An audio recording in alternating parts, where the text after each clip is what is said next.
어제 저녁 발생한 국가정보자원관리원 화재의 여파로 정부 전산 시스템이 무더기로 먹통이 됐습니다. 시스템 복구가 언제쯤 이뤄질지는 아직 불투명한 상황인데요. 공화성 우석대 소방방지학과 교수 연결해서 자세한 내용 알아보겠습니다. 공 교수님. 네, 공화성입니다. 네, 먼저 이번에 화재가 난 국가정보자원관리원은 어떤 역할을 하는 곳인지 말씀 부탁드리겠습니다. 네, 국가정보자원관리원은 정부의 핵심 전산 데이터 센터라고 보시면 됩니다. 각 부처의 주요 정보 시스템은 물론이고요. 우편 업무와 행정 서비스까지 총괄하는 곳입니다. 쉽게 말해서 국가행정의 디지털 심장부 이렇게 볼 수 있겠습니다.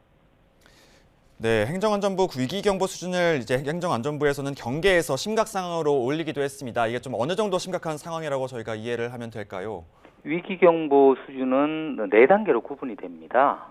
관심, 주의, 경계, 심각 이렇게 순서가 정해져 있는데요. 이 심각 단계는 국가적 차원의 기능이 마비될 수 있는 가장 높은 단계이죠. 이번 조치는 단순한 기술적 장애를 넘어서 국가 전산 업무의 근간이 흔들릴 수 있는 중대한 위기다. 이렇게 판단을 해서 심각 단계로 격상한 것으로 보입니다. 네, 이번 화재의 원인 전산실에 있었던 이 리튬 이온 배터리에서 발생했다고 아직까지는 이제 나오고 있는데 3년 전에 저희 판교 데이터 센터에서 화재가 발생했고 그때 카카오톡 먹통 사태가 발생했죠. 이것과 같은 이유라고 보면 될까요? 네, 그때도 리튬 이온 배터리였죠. 제가 판교 데이터 센터 화재 때 화재 조사를 한번 나가봤습니다. 그런데 열폭주 현상, 비슷한 현상입니다. 열폭주로 인해서 한번 불이 붙으면 쉽게 이제 불이 꺼지지 않는 리튬이온 배터리 때문에 화재 진압이 더디고 한 10시간 정도 소요되지 않았나 이렇게 판단이 됩니다. 네, 말씀하신 것처럼 저녁 8시쯤에 어제 불이 처음에 시작이 됐고 오늘 아침 6시쯤 초진이 잡힐 때까지 10시간가량이 걸렸습니다. 말씀하신 것처럼 이렇게 화재 진압이 오래 걸린 이유가 이 배터리 때문이라고 보면 될까요? 네, 그렇습니다. 리튬이온 배터리는 현재 마땅한 소화제가 개발되어 있지 않습니다. 그렇기 때문에 대량의 물을 뿌려서 배터리를 빨리 물에 담그는 것이 최선의 방법으로 알려져 있습니다. 게다가 이번 국가정보자원관리원은 건물 내에 있기 때문에 건물 외에 있는 또 전기차하고 또 상황이 또 다릅니다. 그만큼 시간이 더 많이 걸릴 수밖에 없는 그런 상황입니다. 네, 말씀하신 것처럼 이 대량의 물에 투입을 하고 물에 담그고 이렇게 하면 결국 이 데이터가 훼손되지 않을까 하는 우려가 되는데 좀 어떻게 될까요? 네, 맞습니다. 서버에 또 물이 뿌려지면 이 데이터 손상이 크게 우려될 수 있기 때문에 이번 관계 당국의 이야기를 들어보면 이 서버와 배터리의 간격이 한 60cm 정도밖에 안 됐다고 그럽니다. 네. 미국의 안전 기준에 의하면 최소한 90cm 이상은 떨어지도록 하고 서버와 배터리 사이에는 불연성 차단 벽을 설치해서 배터리의 열이 서버에 전달되지 않도록 이렇게 하도록 규정되어 있는데 우리나라 이번에 자원관리원은 어떻게 그 부분이 되어 있는지 한번 또 확인해 볼 필요가 있습니다. 네, 이 간격의 문제도 짚어주셨고요. 다음으로는 정확한 피해 상황 한번 또 다시 살펴보겠습니다. 이번 화재로 정부 업무 시스템이 647개가 중단됐다고 합니다. 사실상 전산 업무가 마비됐다고 봐야 할까요? 네, 사실상 행정 전산망이 마비된 상황이라고 볼 수가 있습니다. 민원 처리 지연은 물론이고요. 금융과 통신과 이런 연결된 다른 서비스도 차질이 있는 것으로 보입니다. 네, 사실 비슷한 화재가 이전에도 있었죠. 근데 이번엔 백업이라든가 서버 이중화가 이루어져 있었는지 이게 좀 의문이 드는데 조금 어떻게 확인되신 게 있으실까요? 네, 이제 그 부분을 확인하는 것이 중요한데 즉시 복구가 안 되는 거 보면 서버 이중화가 되어 있는지 확인해 볼 필요가 있고요. 아니면 서버 이중화가 되어 있는데 또 백업 체계가 문제가 있었는지 또 분산 데이터 센터는 잘 구축되어 있는지 이런 부분들도 철저히 점검해 볼 필요가 있습니다. 네, 말씀하신 것처럼 이번에 행정망인데 이 클라우드망과 서버를 운영하는 건 사실 국회나 한국거래소, 대통령실 같은 경우도 마찬가지일 겁니다.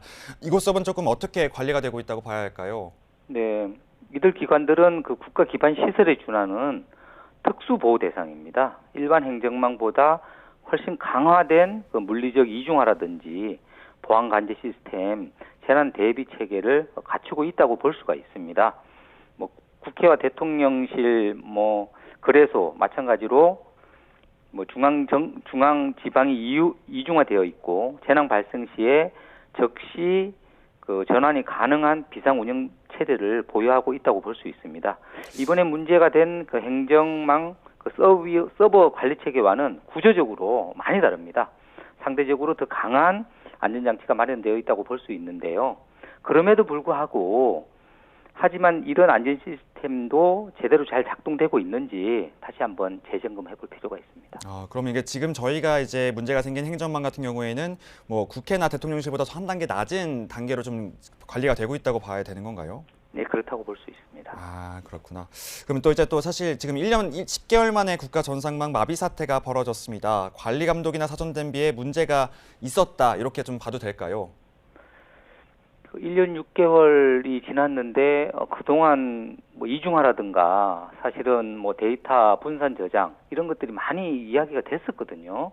충분히 그런 그 장치를 마련하고도 남았을 시간인데 그런 거에 대해서 좀 미비하지 않았나 한번 재점검할 필요가 있고요. 단지 이제 이중화라든가 뭐 백업 체계, 뭐 분산 데이터 센터 구축이라든가 이런 것들은 많은 비용이 소요되죠. 쉽게 말하면 기존 시스템이 2배 이상 비용이 소요가 되는데 그런 부분 때문에 혹시 이런 부분을 소홀하지 않았나 이런 부분도 확인해 볼 필요가 있습니다.